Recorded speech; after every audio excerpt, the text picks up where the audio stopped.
The following is a presentation of the ForceCenter podcast feed.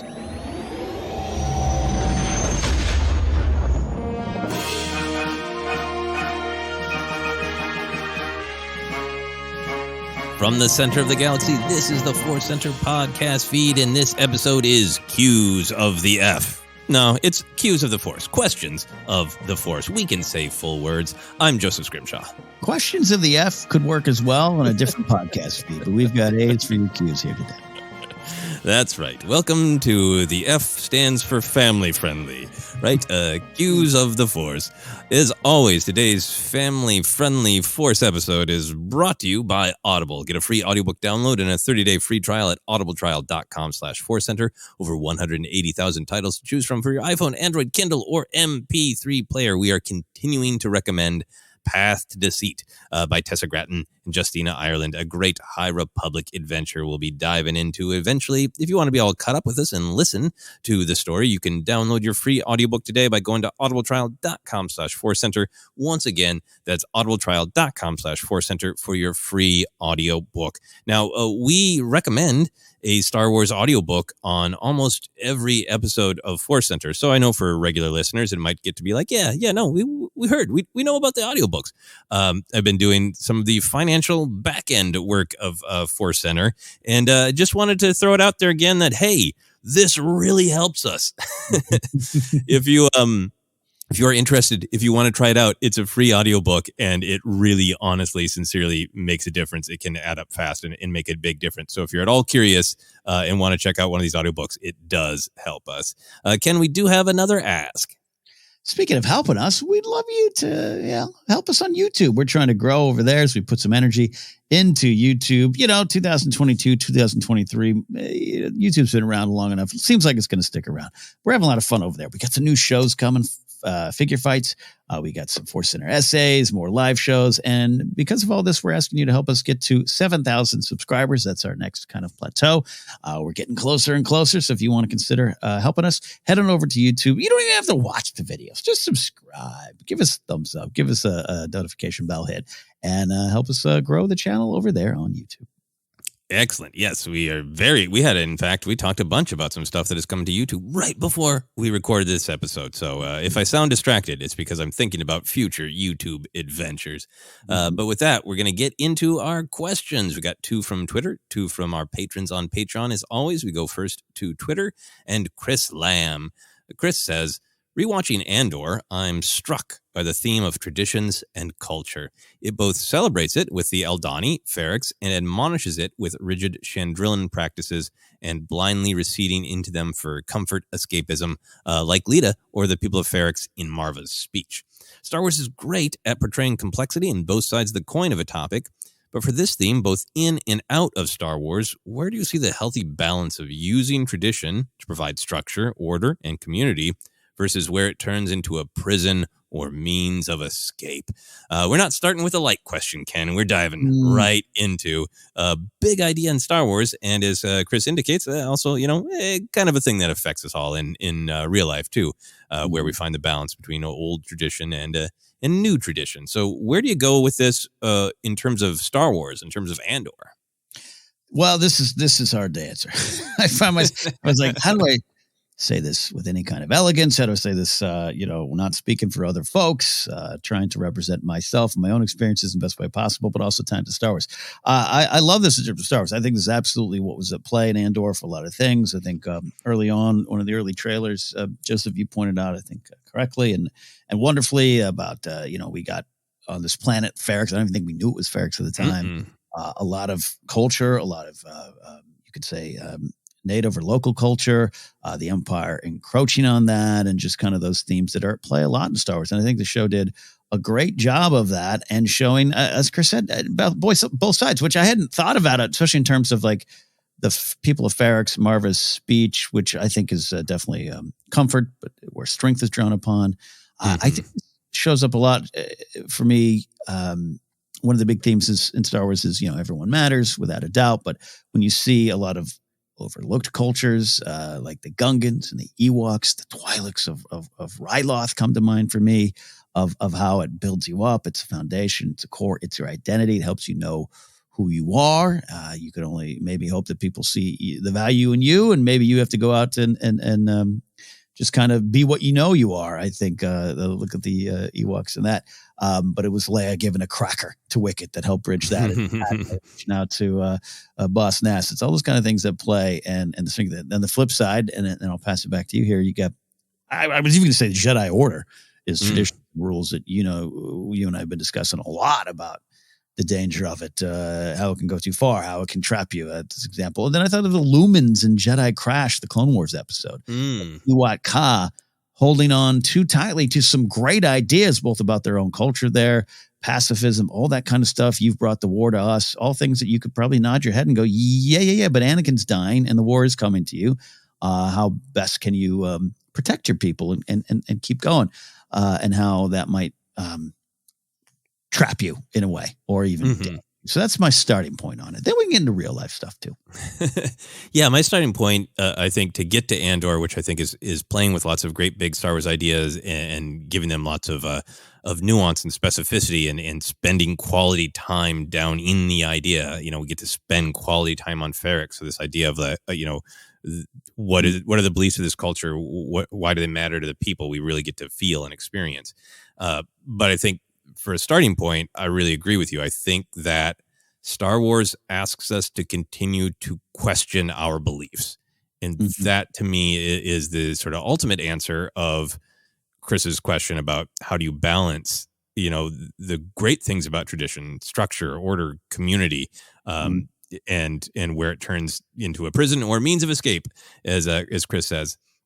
I think that's the story of the Jedi's fall, that they get too rigid. I think it's a part of Luke's story going into the sequels, that Luke makes these mistakes, being rash and thinking about it as adventure, and Yoda kind of admonishes him to take this seriously. This is really important. And then he does, to the point where he gets rigid, right? And then Yoda's got to come back and be like, okay, mastery, great, you did it. Relax a little bit, Luke. It's not all rules, right? And I think that interaction between Luke and Yoda is a lot of what this idea is about. That it's there, and I thought about the Gungans and the Naboo as well, and many other great examples of it. But I think really with the Jedi, it often comes back to this story of the rules, the tradition, the order. It is all good. Those ideas are good. But if we become obsessed with the letter of the law and just blindly follow the law because it's the law, we can sometimes lose the spirit of, why were we doing this in the first place? What is the heart of the tradition? Why is it there? Let's not do tradition because that's the way we've always done it. Let's do tradition because we examine it and go, why do we do this? Does that still hold value? Does it still make sense in the moment we're in? Then let's keep doing it. Or let's let the tradition evolve. And I feel like that's been a lot of the stories with the Jedi of Ahsoka walks away and is going through in different parts of her story this journey of, what is the core of being a Jedi? What do I believe it to be? And returns to specific ideas. I think that's what's happening in the Obi-Wan Kenobi show, of he's re-examining what it means to be a Jedi. And the answers usually come back to, connection, hope, trust, helping others. And that's what all of the Jedi tradition is based in. But if you just become obsessed with doing it because it's the way we've always done it, you lose the heart of it.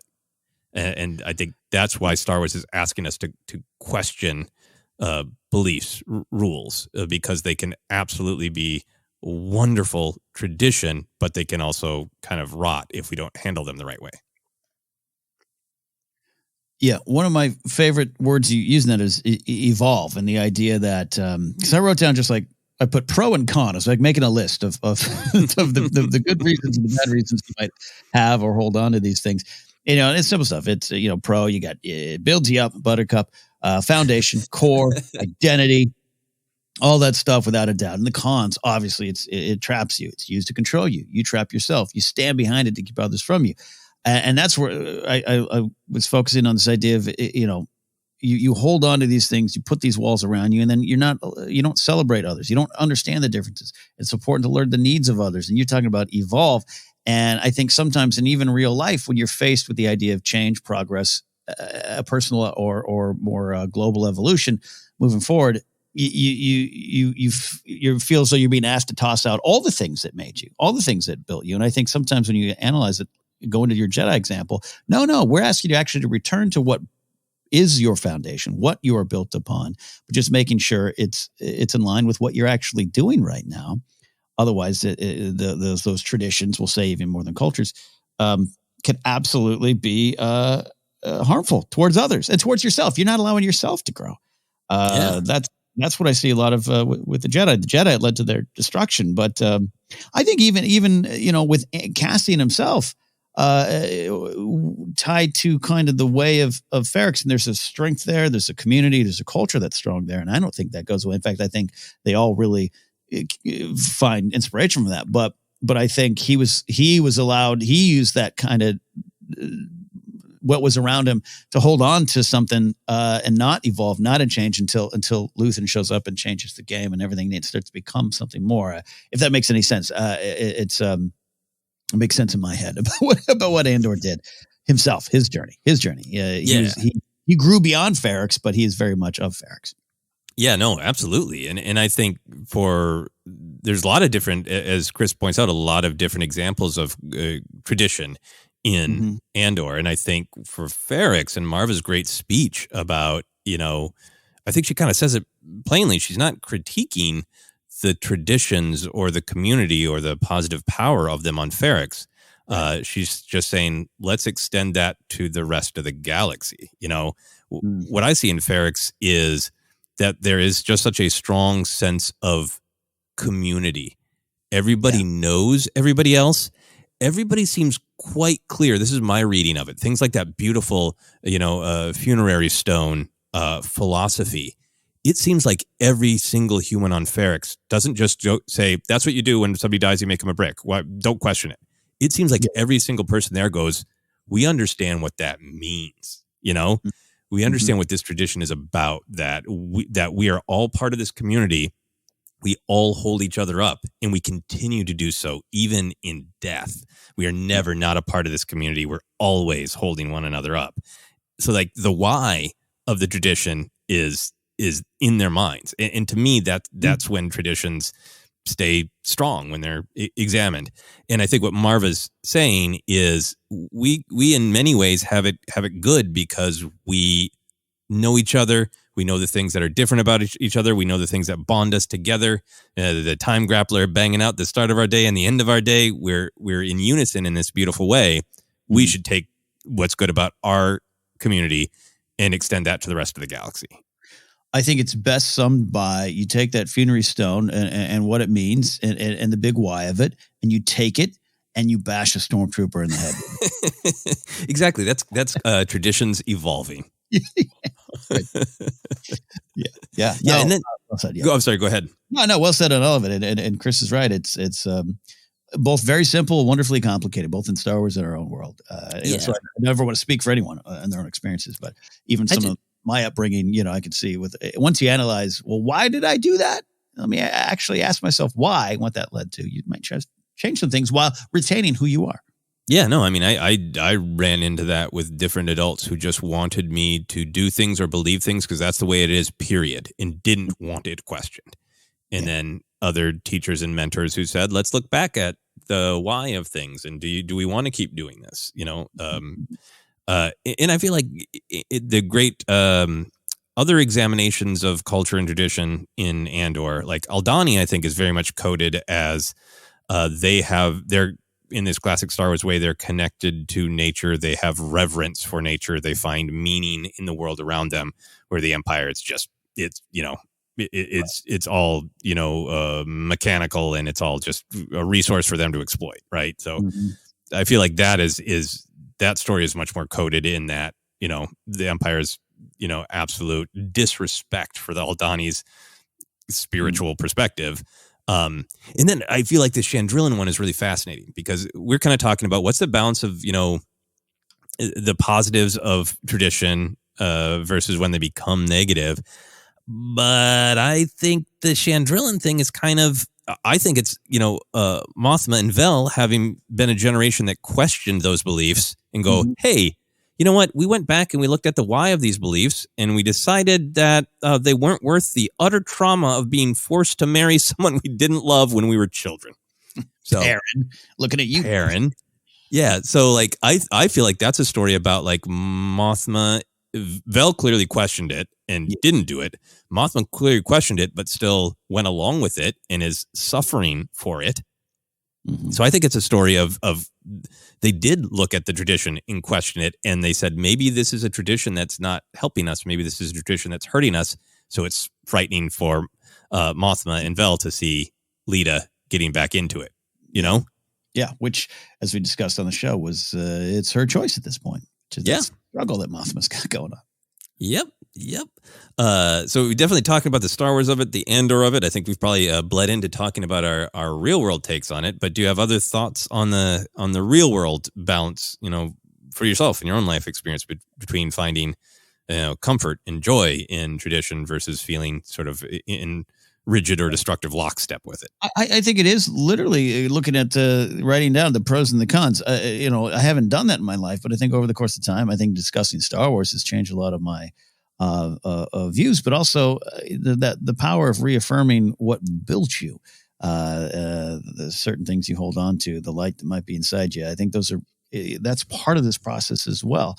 And I am someone, whether we be simply tech or, what I was told every Sunday morning all through my youth. There was a lot of times that the walls were just up and it was easier to be that way. And once brick by brick, they start coming down. I didn't smash any stormtroopers in the face with the brick. But I like to think I've become a better version of myself over the course of time. Not that other people that, this is where it gets careful. I try to speak in general terms or what's just local to my own heart. But those who have, the ones who have failed to evolve, analyze. I could go to my hometown and there's some people who have the same hairstyle I knew them to have in 1985, right? There's just a lack of evolution, personal evolution that can be dangerous. And I think the fear that I had to face is well, but I like this part of me. You tell me I have to toss it all out. No. You're just analyzing why and analyzing where that goes. And if the Jedi had slowed down long enough to find that out, maybe they'd still be around and we'd have a different Star Wars story. But of course, that's not the point. So it's complicated. It's wonderful. And I love that Star Wars has addressed it through many forms of media. Yeah. No, I really agree with you. And I think, for me, it's important to find balance between the new and the old. I'm somebody who really likes history. I want to see old buildings preserved. But I also don't want to be so stuck in the past where I'm like, Saturday Night Live was only good these 4 years when I watched it when I was 16, right? Music, there's no good music anymore. I think it's kind of a threat on both sides that Star Wars really wrestles with, the sequel trilogy in particular.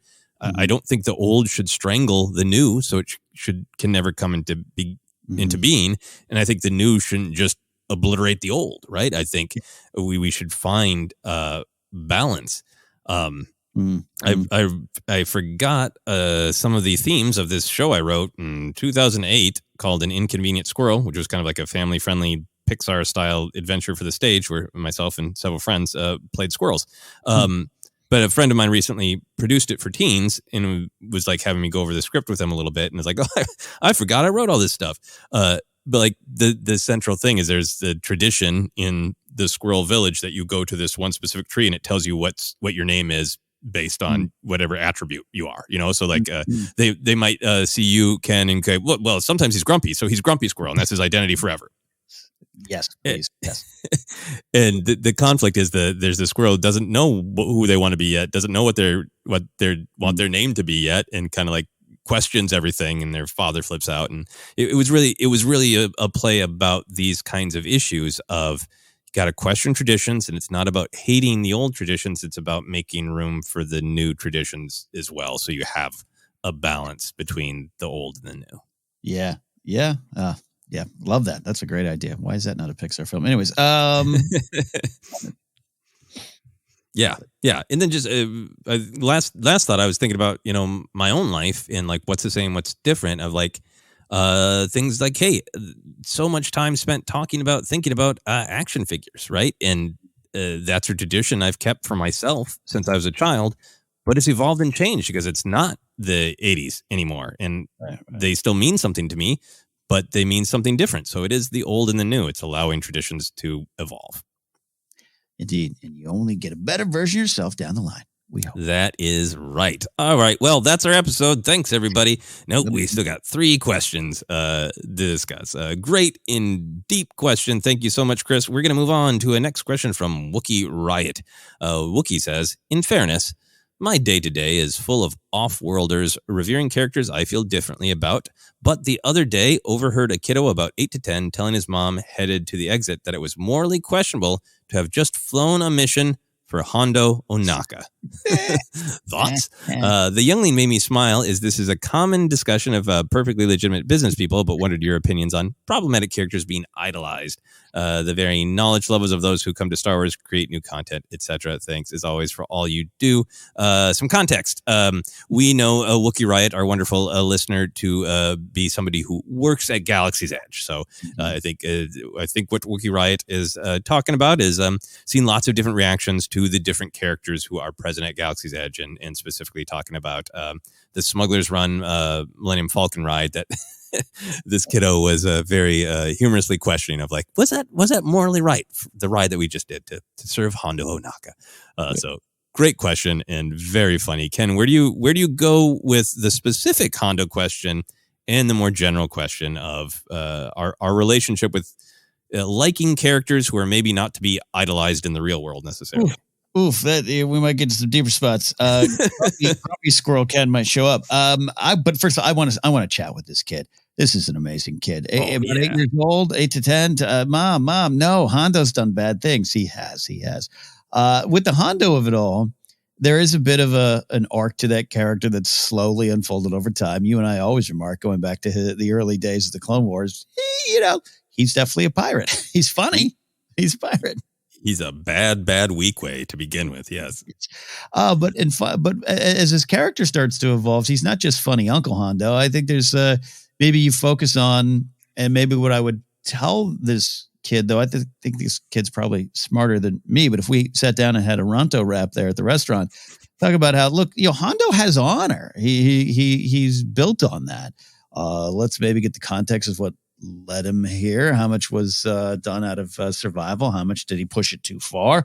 And where does he end up? And I think in the end, he, in his own Hondo way, maybe chooses a side, and maybe you can build on that. Not unlike, say, Han Solo. For me, growing up as a kid, was who I loved, and I think Han is maybe less problematic as Hondo, just in terms of things that he's done. But we don't know all Han's resume. I can't imagine it was all peachy keen there. That he might have done some dastardly things. But it's that's where I'd start there. Then we can get into the characters that I think are misinterpreted a lot. Yeah. I think starting with the Hondo of it all is very fun. I admit I did not have time to kind of review the actual backstory of the Smuggler's Run ride. I've been on it. I know there's that. There's I can't remember what age level. There's a book that gets into exactly what you're doing. So I can't remember enough to speak to the morality of that specific run. Whether Hondo's just doing a little something on the sly, or if he's stealing from the powerful, or if he is just robbing another family. I don't remember, to be perfectly honest. So can you remember? No, I cannot. Yeah. I know through Rebels, everything, he's become more classically good, if you want to look at it that way, but he's still Hondo. Yeah, so that's the thing that I have a stronger opinion about. I apologize, I ran out of time to review the exact setup of the Smuggler's Run. It's called the Smuggler's Run, so it's smuggling, and I partook in it. I blew up a lot of TIE fighters, I think. But for Hondo's journey, this was a great journey for me, changing my mind. I did a 180 on my Hondo opinions with our deeper Clone Wars rewatch and this last rewatch on Rebels. At first, I was kind of, I enjoyed him. He's so funny. The delivery is phenomenal. Yeah. But the face turn, right? That's the wrestling term, heel turn or face turn. Face turn, yeah. I was not sold on his face turn when Rebels first was broadcast because I had, just watched him do a lot of vicious stuff in the Clone Wars, kidnap children for money and such, and, be a true threat who can almost hold his own with Anakin Skywalker. And then he was wacky uncle, right? Yes. But that was just a surface level thing. So when I rewatched Clone Wars, they very clearly build in Clone Wars that, yep, he's a pirate. He is a bad weak way who believes in it, that everybody is out for themselves. And so it's just, that's the truth of the galaxy. If everybody's out for themselves, I'm not really doing anything wrong. I'm just trying to play the game that everybody plays a little bit better than them, right? But then there's those specific cracks where he clearly does have a soft spot for kids. Even after the Gathering arc, in the middle of the Gathering arc, where he starts it by brutally and terrifyingly kidnapping or, trying to kidnap children to sell. He does take Ahsoka. When it becomes clear that the kids kind of need help, he has that soft spot, and has that real nice talk. In one of the Boba Fett arcs, when young Boba Fett is getting nothing but kind of horrific and hateful messaging from Aurra Sing, Hondo's the one who kind of leans in and is like, hey, kid, your dad did have a code of honor, so maybe you want to have one too. So I feel like the seed was planted in the Clone Wars. Then in the years between Clone Wars and Rebels, things are clearly not going well for him. He seems like he has not kept himself in tip-top fighting shape. And it makes sense then that he would have had experiences where he kind of came down a little bit, and some of that selfish and cocky baggage got, mitigated, and the part of him that cares, that is still out for number one and is happy to steal things, but a softer side of him is coming out with age. That makes a lot of sense to me in the viewing. And, I had kind of forgotten that it's a building block for Ezra's character, Ezra starts off is also having that, everybody's out for themselves. Why should I join a bunch of rebels who are foolishly helping other people? And then quickly realizes, oh, that's great to help other people. And then he keeps seeing the best in everybody. He sees the best in Maul. He sees the best in Space Whales. He sees the best in Hondo. He becomes somebody who really connects and gives people a chance. And Hondo is one of the victories where he's still a smuggler. He's still a bad weak way, but he legitimately likes Ezra. And by the season finale, series finale, he answers the call. He comes in and helps and fights with the rebels. Right.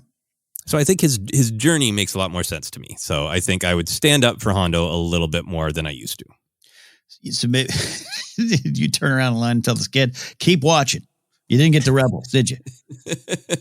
Yeah, exactly. Look, when his kind of disturbing horn beard gets a little longer, his heart shines through. Yeah, absolutely. Yeah. So that's how I feel about Hondo. But then there is this kind of larger question that Wookiee Riot is asking about, I think dark side characters, right? About them being idolized. I know you have complex and powerful thoughts there, but where are you at these days? I try to divide it up a little bit and acknowledge that, again, I've joked before, but I'm someone who has almost every version of Darth Vader released in figure form, right? And there's that part of Star Wars that is the cool side, and without a doubt, I dress mostly in black these days. I know you do as well. And a red blade with black capes go together well. Super cool. Super cool. I had no problem with it. There's a lot of just the Maul design I love. And you and I are fascinated with some of the stuff with Dooku. I just think there is a dividing line between, I like a lot of Darth Vader stuff. I think it's cool when it goes down the hallway and slices rebels, and I'm okay with that. Seeing Vader go full Vader was pretty satisfying in a weird way as a Star Wars fan who spent his whole life wondering that, and acknowledging that exists. I think just the balance. Talk about balance in the Force, balance and making sure that the dark side appreciation doesn't just wipe out the light. I think in this era where you hear that term media literacy tossed around a lot, I think you see a lot of misreadings of things. and everyone's got a stream to get on and a podcast to make, which I think is actually great. We're here for that. It's got real world implications, and how you view pop culture is how you view the world. And if you're looking at if you can't get that Vader, that thing we've said a lot of Vader marches down a lot of hallways with all the power in the galaxy and never gets what he wants, which is more power and more destruction, and he's empty every time.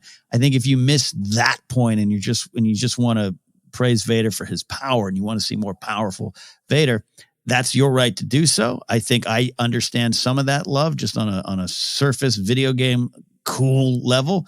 But I just worry about how that bleeds into other conversations about life, and that becomes the danger.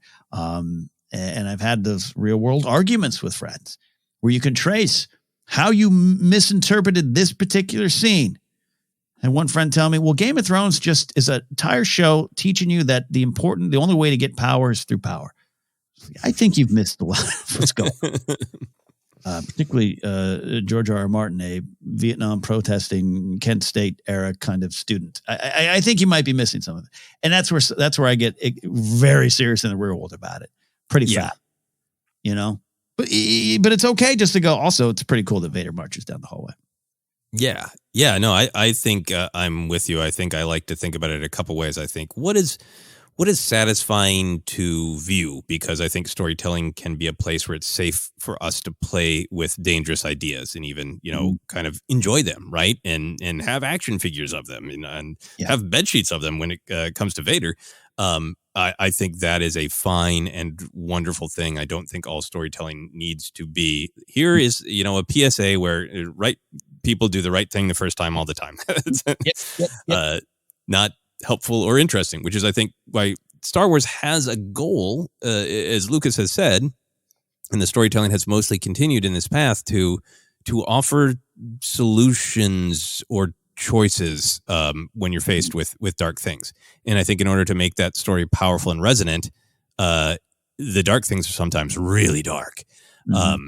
And as a fan, I have plenty of Vader merch. I have plenty of Kylo Ren merch. I love watching those scenes. I just watched Obi-Wan Kenobi, and it's awful. It's a horror movie, but it's cool to watch Vader walk down the street just torturing and murdering people. So Kenobi knows what's coming.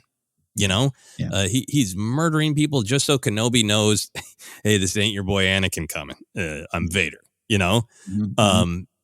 That stuff I think is really fun, and having the action figures and thinking they look cool is for me fun in the way that it is fun for us to allow ourselves to play with ideas of darkness in a safe way.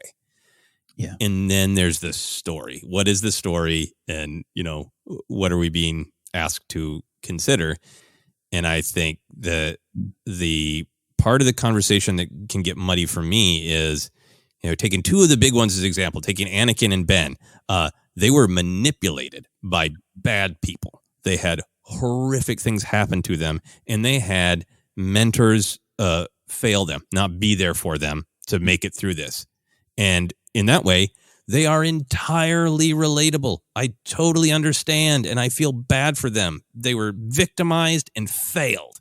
Mm-hmm. But the whole point to me is, and then they didn't see any way out other than giving into hatred and anger and lashing out and causing other people pain, which does not fix their problem or anyone else's. Mm-hmm. And I feel like that can be the disconnect of like, of course I relate to them. Of course I think a ton of people failed Anakin. Mm-hmm. But at the end of the day, he makes his choice, and he does not make anything better for himself or for anyone else. He just hurts people and continues the cycle of violence. So there's I'll have a million Vader action figures. I will tell you that the Rogue One hallway scene is one of my favorite cool scenes in Star Wars. But then I also want to engage with the meaning of it. Lucas's Star Wars is almost entirely don't be Darth Vader, and here's why. Yeah.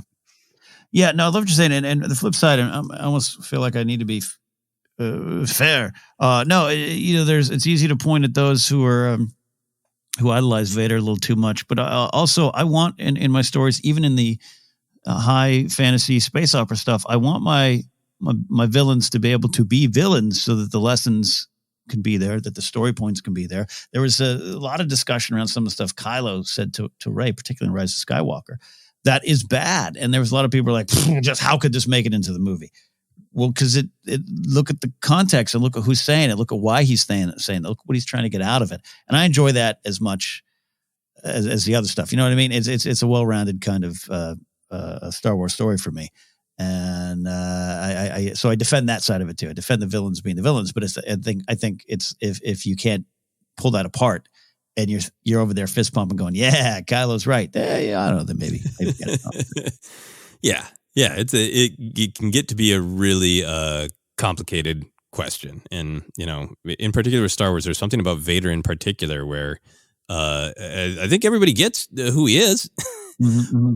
But he's just become this very safe way to play with the idea of darkness. He's bed sheets and socks everywhere.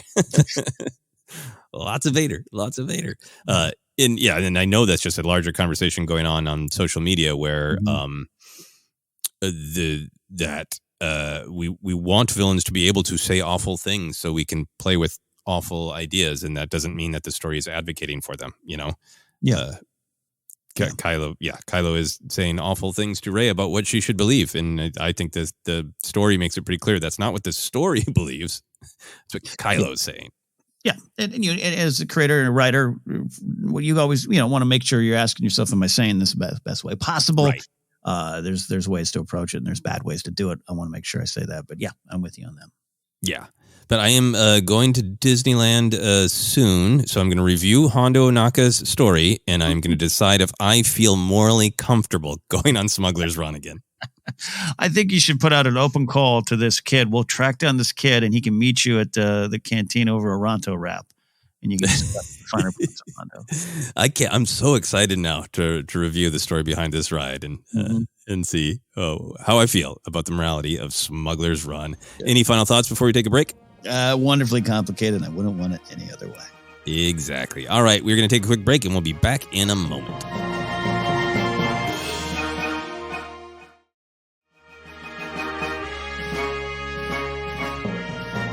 And we are back to take more cues of the Force. We're going to our patrons on Patreon. This one comes to us from Jonathan Curdy. Jonathan says, hello, ForceCenter. Ever since Tales of the Jedi, I have been obsessed with the possibilities of more Star Wars shorts series. If Star Wars released a short series about a particular Star Wars location, with stories taking place there anywhere along the timeline, what locations would excite you to have a show about? Two that come to mind for me: the Hall of Fame choice, Dex's Diner, and also the temples the Rebels operated out of on Yavin. Thanks. Those are Dex's Diner. Huge fans here. Love it. It framed as Dexter's story time, where he tells you about a different person who came into his diner and had a fight. Would be great.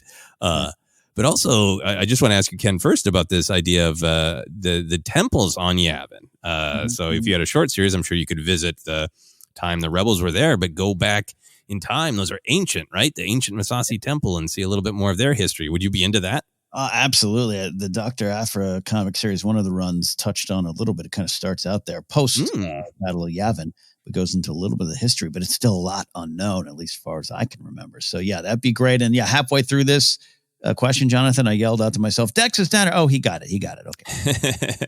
Nice. So what else would you choose? What location do you think has a lot of story potential? This is great. By the way, I want to shout out there's this comic run with the Halcyon, the hotel, the thing, but there's a comic series that I have, and it's like one of those things you just kind of got. It was in my stack because of duty, right? I collect Star Wars comics. It's in my stack, and I read it. And I really liked it. I actually really liked it. It goes all through, jumps back and forth in time, and that ship's seen a lot of history. And is it a marketing tool to get you to the hotel? Sure. I want to go. And when I go, I'm going to have a little bit more knowledge and appreciation of the history of that ship has, which is one of the ways I like to engage with Star Wars. So I want to highlight that one as well. But here's some ideas I have. The Jedi Archives. Just have Jocasta Nu sit there and explain everything and go through of Jedi that have come through. Is it the most exciting show? It might be a little NPR, but I think it would be.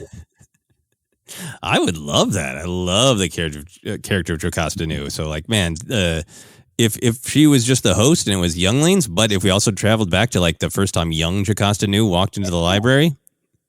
Yeah, or Yoda getting I have a question, and whoever's before Jocasta Nu, who's the archivist before, it'd be a fun thing for me. Yeah, Jocasta Nu is, definitely portrayed as this sort of like the matron, right? The old respected. We see in the Vader comics that she's still got skills and everything. But do you think when Jocasta Nu first walked into the Jedi Archives, was she like a punky goth teen? Yeah, I think there might have been, because it's easy. I guess the stereotype would be like she was kind of the bookwormy, quiet, nerdy Jedi that didn't know her place. I don't think you necessarily need to do that. Not every librarian is that, right? So she could be, Joan Jett walking in from 76 and with a growl, and discovers that, I thought my mission here at the Jedi Order was one place, and now it's this, and I've discovered that this is truly me. That'd be an interesting thing to look at. Yeah, Jocasta Jett. There you have it. There's the mashup we need. I love that. I know I was on about this on a recent episode, but I just love to spend some more time on Naboo. I think particularly jumping around like real ancient history, because that's clearly a society that has, continues to evolve and is very aware of the current moment, but has a lot of, traditions and obviously just even in like the garments, the regalia, the statues, there's such a sense of history that would be really interesting. It'd be fun to see the dark chapters of the bad times between the Naboo and the Gungans and what happened from different people's perspectives. You'd have more Padme stories. Let's see Padme try to guess the names of the birds singing. Let's get Paulo up in here. Why not? I know we got in the comic books, I know we've got the Amidalans during the sort of Galactic Civil War-ish era, right? Yeah. So we could do some stuff in animated form. I think Naboo is a great resource, a great location in Star Wars I'd love to see more of. I agree with that. Agree with that one there. I tossed a couple. I have a city, a planet, and a ship. Right. Cloud City. There's been content there before, but just in this official capacity, almost a Deep Space Nine in Star Wars kind of vibe, right?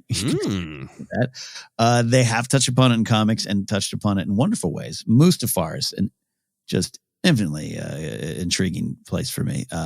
Vader's castle, again, I know there's a lot of the origin of it, the planet, what it was before, the Mask of Momon, all that kind of stuff, but to actually kind of formalize it and put it into kind of a show or something like that, I'd be into that. Speaking of Vader stuff. And then here's a wild card one, the Millennium Falcon. Oh, and it's been around. There's, again, some storytelling. You and I were joking recently, the original Han Solo books, the original Lando ones, both featured the Falcon. But that's a ship that's been a lot of spots. You could here's what I would want. I would want the series to start with whoever was flying it into port on Coruscant in Revenge of the Sith. Yeah. Oh, yeah. And where did Lando find it? Yeah. Yeah, because that could have been Lando, could have been someone else, but just getting that answer and starting from there. Yeah, I mean, I kind of take that if one accepts that as canon, that's Lando's a little young to be flying it in Revenge of the Sith, I think. Yeah. And there's, I think there is some storytelling out there of the Falcon through the years. I recall something coming out, so I'm going to seek that out to make sure. Yeah, again, putting it in show form is something I'd be interested in. Maybe Hondo has stole it for smuggling throughout the years. See, right? Yeah. Yeah, this one's almost a little bit jokey for me, but a show called Tree Trials, and it's just all sorts of different Force-sensitive people going through the Dagobah tree through the years. Oh, there you go. I like that. And do you have one more? No, that's it. Cloud City, okay. Millennium Falcon. Yeah. Cloud City, I'm all down with too. Man, it's just so beautiful. I want to spend some more quality time there. Right. Great question, Jonathan. We're going to move on to our final question from Justin Jacobson. Justin is referencing a recent episode and says, ForceCenter, and says, Jennifer Landa's mention of hot Wampas has me wondering about these fine, free beings. Are they sentient? Do crime lords keep them as ferocious pets like they do with rancors? And what do you think they look like without fur? Truly, the hard-hitting question there at the end. There's the Wampa that popped up in the trailer for a Jedi Survivor video game that we all described in different ways. Clearly a different looking Wampa and not on Hoth. And Jennifer really knocked it out of the park with that hot Wampa. Hot Wampa. Yeah. It's a Wampa from Zoolander. That Wampa is so hot right now. So some of Justin's questions are kind of straightforward from different Star Wars storytelling. I looked it up on Wikipedia. Wikipedia has a great section in the main Wampa article called Wampas in the Galaxy. Their hides show up at lodges in Trandoshan from Trandoshan hunters. The Clone Wars arc with Garnack's hunting guild. We see a Wampa hide on the planet Waska. Then this article also says, at one point during the High Republic era, a still living Wampa was consumed by a Drenger. Good to know. During her childhood, Jyn Erso owned a doll resembling a Wampa. The TIE fighter pilot who flew under the call sign Black 11 was nicknamed Wampa. And in his palace, Gracchus the Hutt owned, among other creatures, a Wampa. That's from the comics, I believe. And then from good old Disneyland, a single Wampa hide could be found in Doc Ondor's Den of Antiquities on Batuu. So is this weird thing to me, Ken, where we were introduced to them on Hoth, but they clearly have either made it out into the galaxy, or people have gone to Hoth and taken and hunted them, or taken them off Hoth to be beasts of in bestiary and collections. So where do you go with this? It's so funny. Yeah, my view of them is always a Hoth animal, but the Hot Wampa will lead us forward, and there's all these wonderful examples of Wampas being other spots that I wasn't too familiar with over the years. Look, a Wampa's not going to start talking to you, right? It's not going to do that. But I consider them, I don't know, dog-like, primate-like. I think there's probably forms of communication. I'd love to see like 8 of them hanging out in a cave. I'd love to, maybe there's some wars between them. I do attach some of those to them. I'd love to see, I think it's possible. All the example Gracchus and all these ones, it seems that there's like this, a Wampa in captivity is used to, number one, it's negative for the Wampa, but maybe whoever, they'd unleash one in an arena setting or something like that, like in a video game mode. But what if you raised a Wampa from youth? Which I don't know what you call baby Wampas. Like I'm pitching that they're called Wimples or something like that. And you raise this Wimple going forward. Could it be like domesticated in a certain way? I got nothing that you want to, or that's a good thing, but maybe you rescue one. And, it's like those stories of, they were lost for years, but that lion remembered Ted when Ted came back to visit them. Would it be one of those sweet stories? Not the negative ones, so they end bad. But Ted was eaten by that lion he raised. Now, could you change a Wampa's heart is the question I have. Yeah. I mean, we both love the Rancor story in Book of Boba Fett, where it said kind of explicitly, right? Like they are very strong and they can be amazing, animals of power and in danger, and they're great at eating people. But that's not all they are. It depends on how you raise them. Yeah. So I want to believe that the same is true of Wampas. The fun thing for me with Wampas is there are these kind of collection of creatures from the original trilogy that we, the audience, grew up with. So then over all the years of Star Wars storytelling, references pop in to inside the galaxy, right? Where you have things, I'm thinking Jawas, Banthas, Wampas, right? You have, Jawa juice and things like that. And there is always that like, well, now we know that Jawas are at least on Arvala 7, right? But like, there's always that, like, we, the audience, know that term Wampa, but how much do people in the galaxy know it? How far flung are these animals, which makes me really curious of, like, are they native to Hoth? Did they start on Hoth and did they get taken from there? Or is this like, a species that has somehow proliferated throughout the galaxy, and those are Hoth Wampas, but Hot Wampas come from a different region? Different, the southern Hot Wampa, yeah. Do you have a headcanon that they all start on Hoth and somehow some of them made it out into the galaxy, or the legend of them made it out into the galaxy? Or do you think that the Wampas are many other places? I like that they're still predominantly found on Hoth or cold weather environments. Maybe how they got out there, I don't know. That's a story to tell. But yeah, and that all other versions of them are adapted versions of evolution in play there, I guess. Wampa sheds his white fur when he goes to Tatooine. I think that's childhood bias there of just that's where the Wampas were. I was laughing. Yeah. Sounded like where the wild things are, right? Yes. Matching a bunch of Wampas dancing. Yes, there you go. Where the Wampas are, where the hot Wampas are. That's going to be our Star Wars children's book we'll be pitching. I love that idea. I love the idea of Trandoshans, just wearing so many furs on Hoth, trying to hunt Wampa. So like in Fort Ipso and on Vandor. Oh, that would make perfect sense, right? I also just like that. Maybe if they started on Hoth and, over the years, a few smugglers have hit out there or whatever, that kind of thing, and a Wampa just kind of wanders onto the ship. Ends up somewhere else. Most important part of Justin's question, what do you think Wampas look like without fur?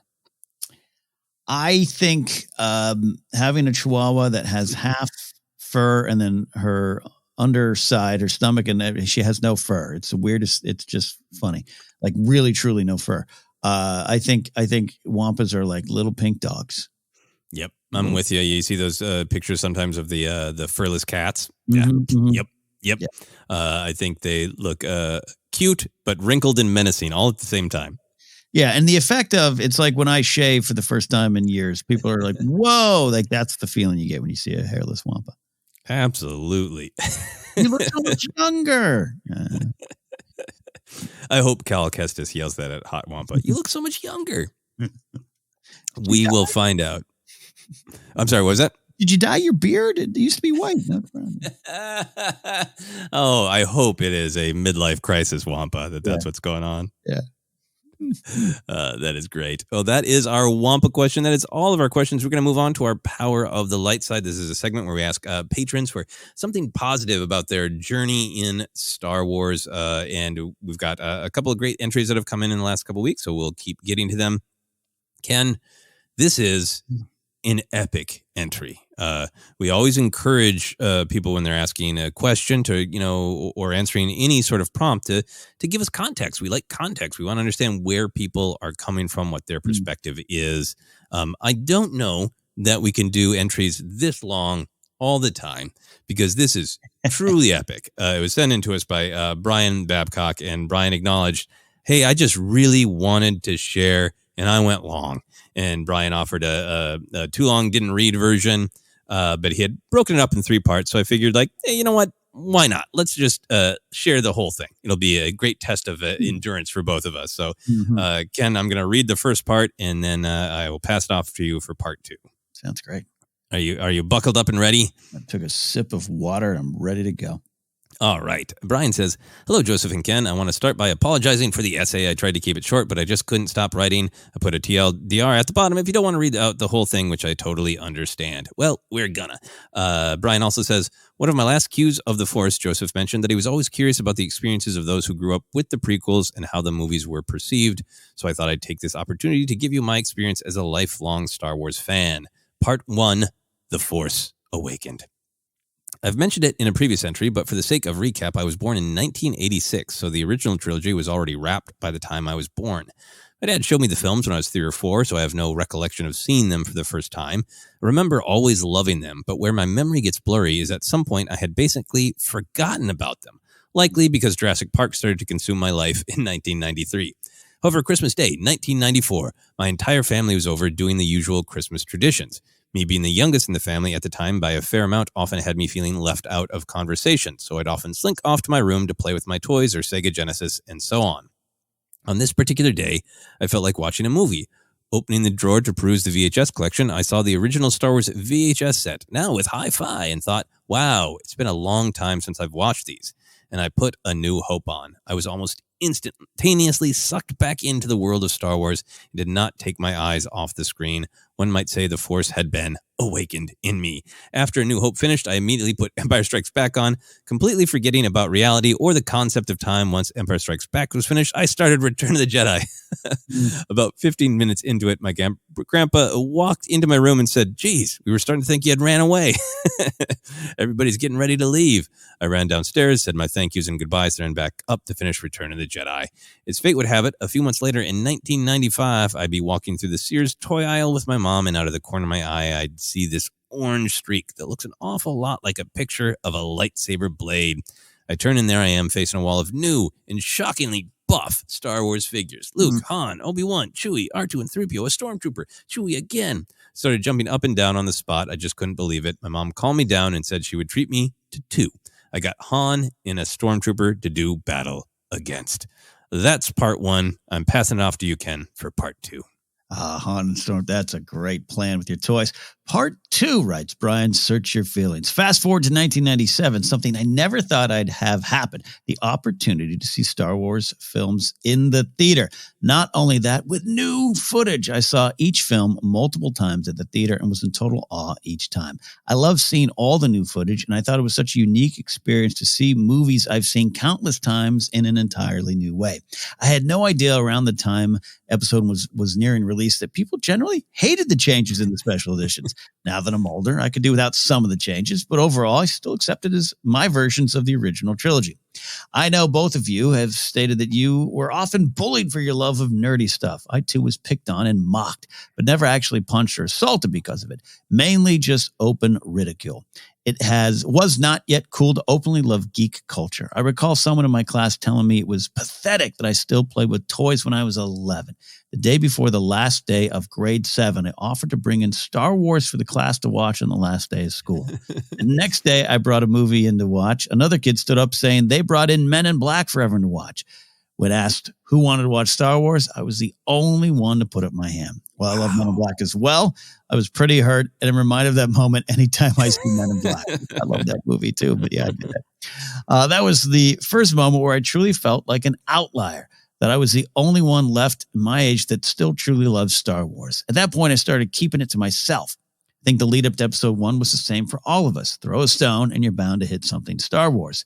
The lineup to snatch up the new 3 3/4 figures, wanting to eat a Taco Bell and pizza for the character cup. I remember my mom driving me to the only Walmart near our house, which was about 30 minutes away, so I could see if there was new figures. When I finally got to see the movie, I was overjoyed. It seemed the love of Star Wars had returned for everyone. I ended up seeing it 4 times total at the theater. Of course, once again, having no idea that many people were maligning it until the VHS came out. Watching it with my mom and stepdad, the latter not really being interested in Star Wars, kept saying stuff like, "Oh, this is that Jar Jar guy that everyone hates. And oh, those racist alien caricatures they were talking about on the radio." I thought he was insane, but slowly and surely I heard it more and more. When episode 2 came out, I was a moody 15-year-old. That was the first and only Star Wars film I left the theater disappointed in, because I was hoping that George was listening to fan complaints and making something more like the original films. Instead, he doubled down on his creative choices. I wasn't talking to anyone about Star Wars. I wasn't buying the toys. I feared I'd never get a girlfriend in high school if I was found out I was still buying Star Wars toys, and so on. I started to think something was wrong with me, because despite getting older, I still love Star Wars. I'd also like to add that I have come to love episode 2. Now, back to Joseph for part 3. Here we go. Part 3, Rise of the Nerd Walker, is how Brian has titled this. When episode 3 was ramping up for release, I started to notice a change in people's reaction to Star Wars. Subtle, but noticeable. My excitement had returned fully, as well as my desire to buy the toys. I started being more open about my love of Star Wars, not really caring about what people thought of that. At that point, I was in my last year of high school. I had become one of those guys that could float between the jocks, the nerds, and the in-betweens, so I wasn't too concerned if people looked down on me for openly loving geek stuff. After the movie released, I suppose I became known as the Star Wars guy, because people I had never expected to talk to me about Star Wars started openly talking to me about it. Even the girl I had a massive crush on since the 10th grade, who incidentally was in the popular girl group, told me she went to see it and liked this scene and that scene. I was so taken aback, I almost thought she was playing a prank on me. Even a few of the other jock types mentioned that they thought it was awesome. I recall one of them approaching me and saying, so the lightsabers in the movie are fake, right? I said, yes, obviously. He said, well, yeah, I mean, they're not actually lasers, but they're just like beams of light. Like if I swung on at this table, it would just go through it, right? I said, if you mean what they use when filming the movie, the lightsabers are literally just sticks and they digitally add the laser bit over the top. He replied, oh, that's lame. And then he walked away. I think he may have smoked one too many death sticks. I feel that was around the time that geek culture started to take over, where it was becoming okay to like comic book movies, video games, Star Wars, Star Trek, etc., etc. And it has clearly been on the rise ever since.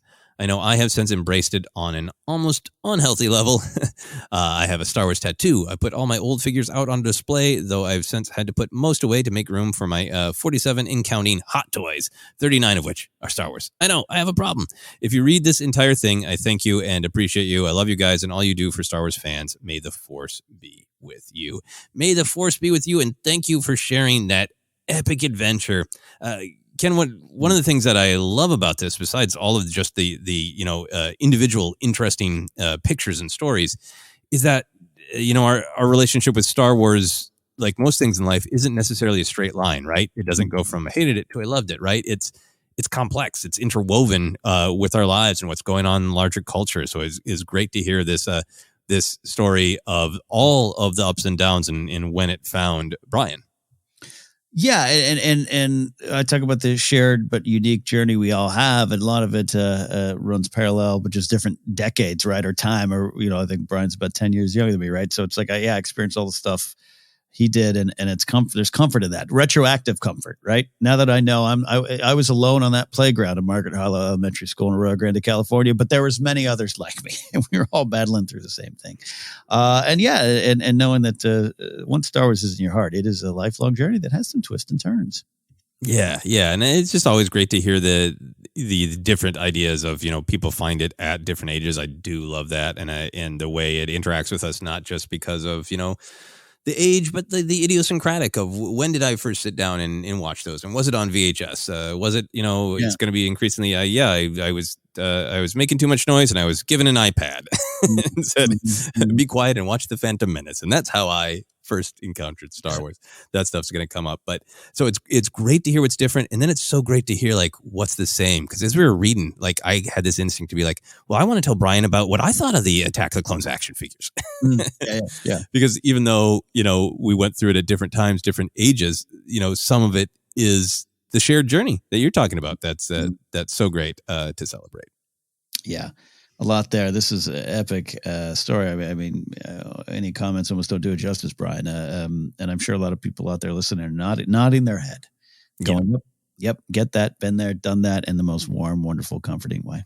Yeah. So my final thought will say, I don't think it's unhealthy to have a lot of Star Wars action figures. Maybe that's my perspective as someone who has a lot of Star Wars action figures, but personally, I think it's fine. Any final thoughts, Ken? No, well, on that, I think it is fun. I think we all know when maybe, it's too much, it's a storage issue, or, I've done as much as I can to clean up my background on my shot, so I'm not looking like I'm about to die buried in figures, but also that's what the other half of my room looks like. Right. So it's just an aesthetic thing I'm trying to do. And I go back to the story when I was getting fully into the digital media world, and just around the time I met you as well. But I was, doing Jedi Alliance with Maude Garrett, who was 10 years younger or so with me. She was a special edition Star Wars baby. I was talking to my buddy Scott Manson, just trying to, I got to figure out what else to do. I can't be talking about Star Wars when I'm 50. And he just looked at me and just like, well, why not? And his point to that was, we haven't got there yet.